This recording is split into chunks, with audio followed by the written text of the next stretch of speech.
7. Las crisis y la emergencia de las teorías científicas. Todos los descubrimientos examinados en la sección B fueron causas de cambio de paradigmas o contribuyeron a él. Además, los cambios en que estuvieron implicados esos descubrimientos fueron tanto destructivos como constructivos. Después de que el descubrimiento había sido asimilado, los científicos se encontraban en condiciones de explicar una gama más amplia de fenómenos naturales o de explicar con mayor precisión algunos de los previamente conocidos. Pero este avance se logró solo descartando ciertas creencias y procedimientos previamente aceptados, simultáneamente, reemplazando esos componentes del paradigma previo por otros. He insistido ya en que los cambios de este tipo están asociados a todos los descubrimientos logrados por la ciencia normal, exceptuando solo los no sorprendentes, previstos en todo, con excepción de los detalles. Sin embargo, los descubrimientos no son las únicas fuentes de esos cambios, tanto destructivos como constructivos, de los paradigmas. En esta sección comenzaremos a estudiar los cambios similares, pero generalmente mucho mayores, que son el resultado de la formulación de nuevas teorías. Habiendo visto ya que en las ciencias, hecho y teoría, descubrimiento e invento, no son categórica y permanentemente diferentes, podemos esperar que haya coincidencias entre esta sección y la anterior. La sugestión imposible de que Priestley fue el primero en descubrir el oxígeno y de que Lavoisier lo inventó más tarde, tiene sus atractivos. Ya hemos encontrado el oxígeno 112. Como descubrimiento, pronto lo veremos como invento. Al ocuparnos del surgimiento de nuevas teorías, es también inevitable que ampliemos nuestra comprensión de los descubrimientos. Sin embargo, coincidencia en ciertos puntos no es lo mismo que identidad. Los tipos de descubrimientos estudiados en la sección anterior no fueron responsables, al menos por sí solos, de los cambios de paradigmas que se produjeron en revoluciones tales como la de Copérnico, la de Newton, la química y la de Einstein. Tampoco fueron responsables de los cambios de paradigma algo menores, debido a que fueron más exclusivamente profesionales, producidos por la teoría ondulatoria de la luz, la teoría dinámica del calor o la teoría electromagnética de Maxwell. ¿Cómo pueden surgir teorías como esas de la ciencia normal, una actividad todavía menos dirigida a ellas que a los descubrimientos? Si la percepción de la anomalía desempeña un papel en la aparición de nuevos tipos de fenómenos, no deberá sorprender a nadie que una percepción similar, aunque más profunda, sea un requisito previo para todos los cambios aceptables de teoría. Creo que en este punto, las pruebas históricas son absolutamente inequívocas. El estado de la astronomía de Ptolomeo era un escándalo, antes del anuncio de Copérnico. 1. Las contribuciones de Galileo al estudio del movimiento dependieron estrechamente de las dificultades descubiertas en la teoría aristotélica por los críticos escolásticos. 2. La nueva teoría de 1. R. Hall, The Scientific Revolution, 1500 a 1800, Londres, 1954, p. 16. 2. Marshall Clagett, The Science of Mechanics in the Middle Ages, Madison, Wisconsin, 1959, partes 2-3. A. Colle muestra una serie de elementos medievales en el pensamiento de Galileo, en sus Etudes Galiléennes, París, 1939, sobre todo el Bol y Newton sobre la luz y el color tuvo su origen en el descubrimiento de que ninguna de las teorías existentes antes del paradigma explicaban la longitud del espectro, y la teoría de las ondas, que reemplazó a la de Newton, surgió del interés cada vez mayor por las anomalías en la relación de los efectos de difracción y polarización, con la teoría de Newton.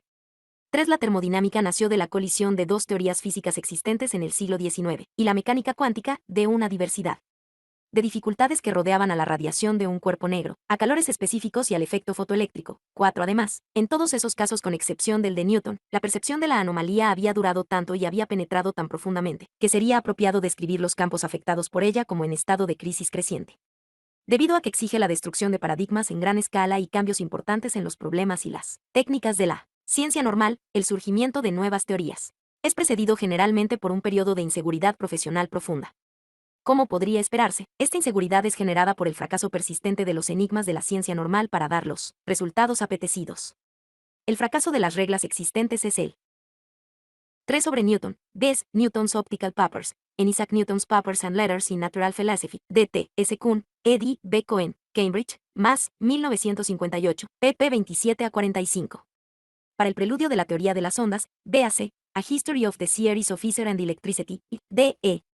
T. Whittaker, segunda ed., Londres, 1951, 94 a 109, y History of the Inductive Sciences, de W. Wall, ed. Rep. Londres, 1847, 2, 396 a 466. 4. Sobre la termodinámica, Bess, Life of William Thomson Baron Kelvin of Larks, de Sylvanus P. Thompson, Londres, 1910. Sobre la teoría cuántica, véase, The Quantum Theory, de Fritz Reich, traducción H.S. Hadfield y H.L. Bros, Londres, 1922, Caps. Y 2. ¿Qué sirve de preludio a la búsqueda de otras nuevas Examinemos primeramente un caso particularmente famoso de cambio de paradigma, el surgimiento de la astronomía de Copérnico. Cuando su predecesor, el sistema de Ptolomeo, fue desarrollado durante los 2 siglos anteriores a Cristo y los 2 primeros de nuestra era, tuvo un éxito admirable en la predicción de los cambios de posición tanto de los planetas como de las estrellas.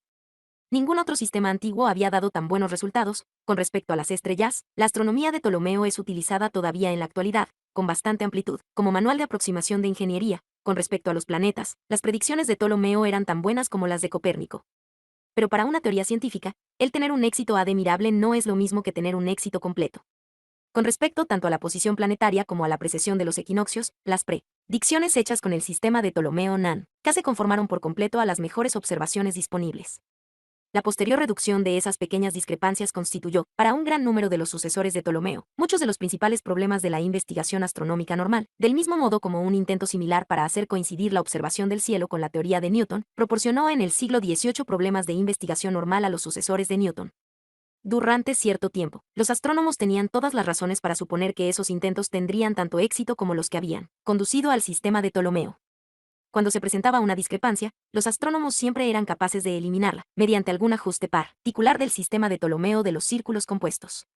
Pero conforme pasó el tiempo, un hombre que examinara el resultado neto del esfuerzo de investigación normal de muchos astrónomos podía observar que la complejidad de la astronomía estaba aumentando de manera mucho más rápida que su exactitud y que las discrepancias corregidas en un punto tenían probabilidades de presentarse en otro.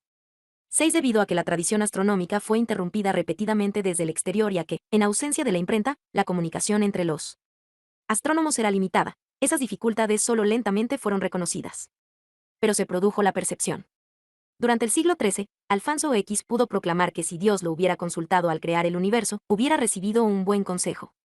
En el siglo XVI, Domenico da Nevare, colaborador de Copérnico, sostuvo que ningún sistema tan complicado e inexacto como había llegado a ser el de Ptolomeo podía existir realmente en la naturaleza. Y el mismo Copérnico escribió en el prefacio al De Revolutionibus que la tradición astronómica que había heredado solo había sido capaz de crear un monstruo. A principios del siglo XVI, un número cada vez mayor de los mejores astrónomos europeos reconocía que el paradigma astronómico fallaba en sus aplicaciones a sus propios problemas tradicionales. Este reconocimiento fue el requisito previo para que Copérnico rechazara el paradigma de Ptolomeo y se diera a la búsqueda de otro nuevo. Su famoso prefacio es aún una de las descripciones clásicas de un estado de crisis. 6. 5. J. L. Dreyer, A History of Astronomy from Sales to Kepler, Segunda ed., Nueva York, 1953, caps. 11-12. 6. The Copernican Revolution, T. S. Kuhn, Cambridge, Mass., 1957, pp. 13543. Por supuesto, el derrumbamiento de la actividad técnica normal de resolución de enigmas no fue el único ingrediente de la crisis astronómica a la que se enfrentó Copérnico. Un estudio más amplio revelaría también la presión social en pro de la reforma del calendario, presión que volvió particularmente apremiante al enigma de la precesión. Además, una explicación más completa tomaría en consideración la crítica medieval a Aristóteles, el ascenso del neoplatonismo en el Renacimiento, así como también otros elementos históricos significativos. Pero el desbarajuste técnico seguiría siendo todavía el centro de la crisis. En una ciencia madura, y la astronomía había llegado a serlo ya en la antigüedad, los factores externos como los que acabamos de mencionar tienen una importancia particular en la determinación del momento del derrumbamiento, en la facilidad con que puede ser reconocido y en el campo donde, debido a que se le concede una atención particular, ocurre primeramente el trastorno. Aunque inmensamente importantes, cuestiones de ese tipo se encuentran fuera de los límites de este ensayo. Si todo esto está claro ya con respecto a la revolución de Copérnico, pasemos a un segundo ejemplo bastante diferente, la crisis que precedió a la aparición de la teoría de Lavoisier sobre la combustión del oxígeno. En los años de la década de 1770, se combinaron muchos factores para generar una crisis en la química y los historiadores no están completamente de acuerdo ya sea respecto a su naturaleza o a su importancia relativa. Pero se acepta generalmente que 2 de esos factores tuvieron una importancia de PRI mera magnitud, el nacimiento de la química neumática y la cuestión de las relaciones de peso. La historia del primero se inicia en el siglo XVII, con el desarrollo de la bomba de aire y su utilización en la experimentación química. Durante el siglo siguiente, utilizando esa bomba y otros numerosos artefactos neumáticos, los químicos llegaron a comprender, cada vez mejor, que el aire debía ser un ingrediente activo de las reacciones químicas. Pero con pocas excepciones, tan equívocas que pueden no ser consideradas como excepciones, los químicos continuaron creyendo que el aire era el único tipo de gas. Hasta 1756, cuando Joseph Black demostró que el aire fijo, CO2, se distinguía claramente del aire normal, se creía que 2 muestras de gas eran solo diferentes por sus impurezas. 7 después del trabajo de Black, la investigación de los gases se llevó a cabo rápidamente, principalmente por Cavendish. Priestley y Scheele Queenes juntos desarrollaron una serie de técnicas nuevas, capaces de distinguir una muestra de gas de otra. Todos esos hombres, desde Black hasta Scheele, creían en la teoría del flogisto y la empleaban a menudo en el diseño y la interpretación de sus experimentos. En realidad, Scheele produjo oxígeno por primera vez, mediante una cadena compleja de experimentos destinados a deflogistizar el calor. Sin embargo, el resultado neto de sus experimentos fue una variedad de muestras de gases y de propiedades de estos tan complejas, que la teoría del flogisto resultó cada vez menos capaz de hacer frente a la experiencia de laboratorio. Aunque ninguno de esos químicos sugirió que era preciso reemplazar la teoría, fueron incapaces de aplicarla de manera consistente. Para cuando Lavoisier inició sus experimentos con el aire, durante los primeros años de la década de 1770, había casi tantas versiones de la teoría. 7J. R. Partington, A Short History of Chemistry, Segunda ed., Londres, 1951, pp 48 a 51, 73 a 85, 90 a 120. Flogística como químicos neumáticos. 8. Esta proliferación de versiones de una teoría es un síntoma muy usual de crisis. En su prefacio, Copérnico se quejaba también de ello. Sin embargo, la vaguedad creciente y la utilidad cada vez menor de la teoría del flogisto para la química neumática no fueron las únicas causas de la crisis a que se enfrentó Lavoisier. Estaba también muy interesado en explicar el aumento de peso que experimentan la mayoría de los cuerpos, cuando se queman o se calientan, y este es un problema que también tiene una larga prehistoria. Al menos varios químicos del Islam habían reconocido que algunos metales aumentan de peso cuando se calientan. En el siglo XVII varios investigadores habían llegado a la conclusión, a partir de ese mismo hecho, de que un metal calentado toma algún elemento de la atmósfera. Pero en el siglo XVII esa conclusión les pareció innecesaria a la mayoría de los químicos. Si las reacciones químicas podían alterar el volumen, el color y la textura de los ingredientes, ¿por qué no podían modificar también el peso? No siempre se consideraba que el peso era la medida de la cantidad de materia. Además, el aumento de peso mediante el calentamiento continuaba siendo un fenómeno aislado. La mayoría de los cuerpos naturales, por ejemplo la madera, pierden peso al ser calentados, como diría más tarde la teoría del flogisto. Sin embargo, durante el siglo XVIII, esas respuestas inicialmente adecuadas para el problema. 8. Aunque su principal interés se concentra en un periodo ligeramente posterior, hay mucho material impetante diseminado en la obra de J. R. Partington y Douglas M. Sequier, Historical Studies on the Phlogiston Theory, Annals of Science, 21937, 361 a 404, 31938, 1 a 58, 337 a 71, y 41939, 337 a 71. Del aumento de peso se hicieron cada vez más difíciles de sostener. En parte debido a que la balanza se utilizaba cada vez más como instrumento ordinario de química y en parte, porque el desarrollo de la química neumática hizo posible y conveniente retener los productos gaseosos de las reacciones. Los químicos descubrieron muchos otros casos en los que el calentamiento iba acompañado por un aumento de peso. Simultáneamente, la asimilación gradual de la teoría gravitacional de Newton condujo a los químicos a insistir en que el aumento de peso debía significar un incremento de la cantidad de materia. Esas conclusiones no dieron como resultado el rechazo de la teoría del flogisto, debido a que esta teoría podía ajustarse de muchas formas diferentes. Era posible que el flogisto tuviera un peso negativo o que partículas de fuego o alguna otra cosa entrara al cuerpo calentado al salir el flogisto. Había otras explicaciones, además. Pero, si el problema del aumento de peso no condujo al rechazo, si llevó a un número cada vez mayor de estudios especiales en los que dicho problema tenía una gran importancia.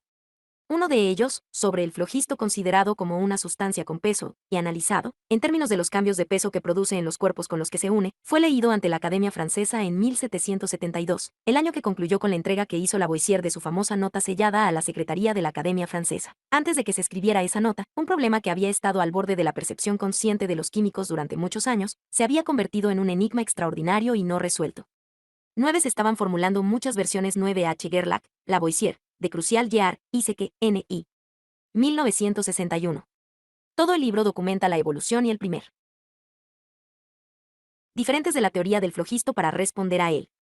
Como los problemas de la química neumática, los del aumento de peso estaban haciendo que resultara cada vez más difícil saber qué era la teoría del flogisto.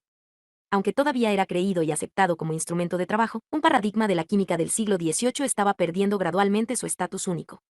Cada vez más, la investigación que guiaba se iba pareciendo a la llevada a cabo por las escuelas en competencia del periodo anterior al paradigma, otro efecto típico de la crisis.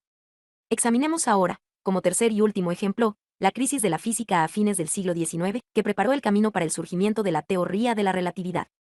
Una de las raíces de esta crisis puede remontarse en el tiempo hasta el siglo XVII, cuando una serie de filósofos naturales, principalmente Leibniz, criticaron la retención por Newton de una versión modernizada de la concepción clásica del espacio absoluto. 10. Eran casi capaces, aunque no completamente, de demostrar que las posiciones absolutas y los movimientos absolutos carecían de función en el sistema de Newton y lograron adivinar el atractivo estético considerable que llegaría a tener, más adelante, una concepción plenamente relativista del espacio y el movimiento. Pero su crítica era puramente lógica. Como los primeros seguidores de Copérnico que criticaban las pruebas proporcionadas por Aristóteles sobre la estabilidad de la Tierra, no soñaban que la transición a un cis. Reconocimiento de una crisis. En la página 35 puede verse un enunciado claro de la situación con respecto a Lavoisier. 10. Max Jammer, Concepts of Space, The History of Theories of Space in Physics, Cambridge, Mass. 1954, pp. 114 a 24. Tema relativista pudiera tener consecuencias en la observación. En ningún punto relacionaron sus opiniones con los problemas que se presentaran al aplicar la teoría de Newton a la naturaleza.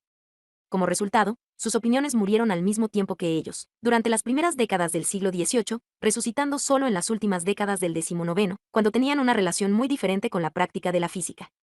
Los problemas técnicos con los cuales, en última instancia, iba a relacionarse una filosofía relativista del espacio, comenzaron a entrar a la ciencia normal con la aceptación de la teoría ondulatoria de la luz, después de 1815, aproximadamente, aunque no produjeron ninguna crisis hasta los años de la década de 1890. Si la luz es un movimiento ondulatorio que se propaga en un éter mecánico gobernado por las leyes de Newton, entonces tanto la observación del cielo como la experimentación terrestre se hacen potencialmente capaces de detectar el desplazamiento a través del éter. De las observaciones del cielo, solo las de la aberración prometían una exactitud suficiente para proporcionar información importante y el descubrimiento del desplazamiento en el éter por medio de mediciones de la aberración se convirtió, por consiguiente, en un problema reconocido para la investigación normal. Se construyó cantidad de equipo especial para resolverlo.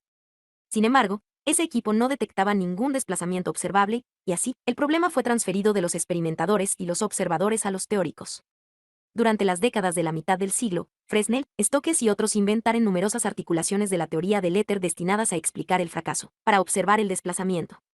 Cada una de esas articulaciones suponía que un cuerpo en movimiento arrastra consigo una fracción del éter. Y todas ellas tenían un éxito suficiente para explicar los resultados negativos no solo de las observaciones celestes, sino también de la experimentación terrestre, incluyendo el famoso experimento de Michelson y Morley. 11. No había todavía conflicto, salvo el que existía entre las diversas articulaciones. A falta de técnicas experimentales pertinentes, ese conflicto nunca se volvió agudo. La situación volvió a cambiar solo con la aceptación gradual de la teoría electromagnética de Maxwell durante las dos últimas décadas del siglo XIX. Maxwell mismo era un seguidor de Newton, que creía que la luz y el electromagnetismo en general se debían a desplazamientos variables de las partículas, de un éter mecánico. Sus primeras versiones de una teoría sobre la electricidad y el magnetismo utilizaron directamente propiedades hipotéticas que atribuía a ese medio. Todo ello fue excluido de su versión final, pero continuó creyendo que su teoría electromagnética era compatible con alguna articulación de la concepción mecánica de Newton. 12. El desarrollo de una articulación apropiada constituyó un desafío, tanto para él como para sus sucesores. Sin embargo, en la práctica, como ha sucedido repetidas veces en el desarrollo científico, la articulación necesaria resultó inmensamente difícil de lograr. Del mismo modo como la proposición astronómica de Copérnico, a pesar del optimismo de su autor, creó una crisis cada vez mayor de las teorías existentes del movimiento, la teoría de Max. Hans Joseph Larmor, Israel Mater. Including a Discussion of the Influence of the Earth's Motion on Optical Phenomena, Cambridge, 1900, pp 6 a 20, 320 a 22. 12. RT, Glassberg, James Clerk Maxwell and Modern Physics, Londres, 1896, cap 9. Sobre la actitud final de Maxwell, véase su propio libro, A Treatise on Electricity and Magnetism, tercera ed., Oxford, 1892, p. 470. Well, a pesar de su origen newtoniano, produjo en última instancia una crisis para el paradigma del que surgió. 13. Además, el punto en el que la crisis se hizo más aguda fue proporcionado por los problemas que acabamos de considerar, los del movimiento con respecto al éter. La discusión hecha por Maxwell del comportamiento electromagnético de los cuerpos en movimiento no se refirió al arrastre del éter, y, además, resultó muy difícil introducir en su teoría dicho arrastre. Como resultado de ello, toda una serie de observaciones destinadas a detectar el desplazamiento a través del éter se hizo anómala. Por consiguiente, los años posteriores a 1890 conocieron una larga serie de intentos, tanto experimentales como teóricos, para detectar el movimiento con respecto al éter y para introducir el arrastre del éter en la teoría de Maxwell. Los primeros carecieron uniformemente de éxito, aun cuando algunos analistas consideraron sus resultados como erróneos. los últimos produjeron una serie de puntos de partida prometedores, sobre todo los de Lorentz y Fitzgerald, pero descubrieron también otros enigmas y finalmente dieron como resultado precisamente esa proliferación de teorías en competencia que hemos visto previamente como síntoma de crisis. 14 fue en medio de ese momento histórico cuando surgió, en 1905, la teoría especial de la relatividad, de Einstein. Esos 3 ejemplos son casi completamente típicos. En cada caso, solo surgió una nueva teoría después de un fracaso notable de la actividad normal de resolución de problemas. Además, excepto en el caso de Copérnico, en el que ciertos 13 sobre el papel de la astronomía en el desarrollo de la mecánica, véase Kuhn, Op. Cit., Cap 7. 14 Whittaker, Op. Cit. y 386.410, y 2, Londres, 1953, 27 a 40. Factores exteriores a la ciencia desempeñaron un papel muy importante. Ese derrumbamiento y la proliferación de teorías, que es su síntoma, tuvieron lugar no más de 1 o 2 décadas antes de la enunciación de la nueva teoría. La teoría nuba parece una respuesta directa a la crisis. N. Otis también, aun cuando ello pueda no parecer tan típico, que los problemas con respecto a los que se presentan los derrumbamientos, eran todos de un tipo reconocido desde mucho tiempo antes. La práctica previa de la ciencia normal había proporcionado toda clase de razones para creerlos resueltos o casi resueltos, lo cual contribuye a explicar por qué el sentimiento de fracaso, al producirse, pudo ser tan agudo. El fracaso con un problema nuevo es, a veces, decepcionante, pero nunca sorprendente. Ni los problemas ni los enigmas ceden generalmente ante los primeros ataques. Finalmente, esos ejemplos comparten otra característica que puede contribuir a hacer que el argumento en pro del papel, desempeñado por la crisis, resulte impresionante. La solución de todos y cada uno de ellos había sido, al menos en parte, prevista durante un periodo en que no había crisis en la ciencia correspondiente, y en ausencia de crisis, esas previsiones fueron desdeñadas. La única previsión completa es también la más famosa, la de Copérnico por Aristarco, en el siglo III a.C. Se dice frecuentemente que si la ciencia griega hubiera sido menos deductiva y menos regida por dogmas, la astronomía heliocéntrica habría podido iniciar su desarrollo 18 siglos antes. 15 Pero esto equivale a pasar. 15 Sobre el trabajo de Aristarco, véase, Aristarchus of Samos, The Ancient Copernicus, D.T.L. Keat, Oxford, 1913, parte 2. Para un enunciado extremo sobre la posición tradicional con respecto al desdén por la por alto todo el contexto histórico. Cuando Aristarco hizo su sugerencia, el mucho más razonable sistema geocéntrico no tenía necesidades de las cuales pudiera concebirse que solo un sistema heliocéntrico pudiera satisfacer. Todo el desarrollo de la astronomía de Ptolomeo, tanto sus triunfos como su quiebra, corresponde a los siglos posteriores a la proposición de Aristarco. Además, no había razones evidentes para tomar en serio a Aristarco.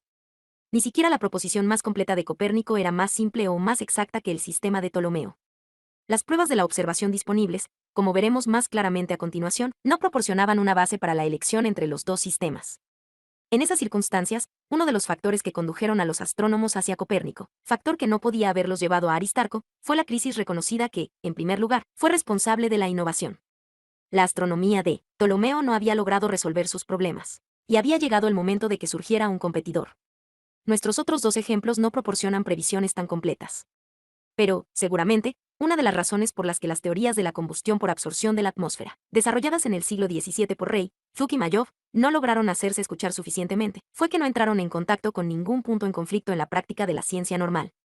16 Y el prolongado desdén mostrado por los científicos de los siglos XVIII y XIX hacia las críticas relativistas de Sisión de Aristarco, véase, The Sleepwalkers, A History of Man's Changing Vision of the Universe, Londres, 1959, p. 50.